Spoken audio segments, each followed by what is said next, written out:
എന്താ മോളെ? ഈ ഗേറ്റ് ഒന്ന് തുറന്നു തരൂ. എന്തിനാ തുറക്കുന്നേ? തുറക്കാൻ പറഞ്ഞു. ആര് പറഞ്ഞു? ഗീതു, പ്ലീസ്. നല്ല പോലീസ് അല്ലേ? ആ.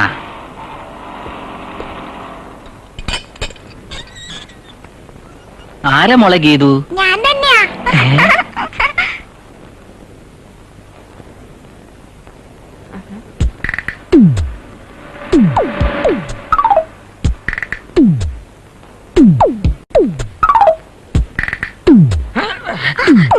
എങ്ങോട്ടാ നീ ഓടുന്ന? ഇത്ര ചെറുപ്പത്തിലെ പി.ടി. ഉഷ ആവാനാണോ ഭാവം? Come on go. അനുസരണ അച്ചടക്കോ ഇല്ലാതെ നടക്കാൻ നീ ഇപ്പൊ നിന്റെ അമ്മയുടെ വീട്ടിലല്ല, മനസ്സിലായോ? കുറച്ചു നേരം അവിടെ പോയി കളിച്ചോട്ടെ. പുറത്തു പോയുള്ള കളി തൽക്കാലം വേണ്ട. എന്റെ കുട്ടിക്കാലത്ത് ഞാൻ ഇതുപോലെ പുറത്തുപോയി കളിച്ചിട്ടില്ല. അതിന്റെ ഗുണമായി എനിക്ക് discipline. If wealth is lost, nothing is lost. If health is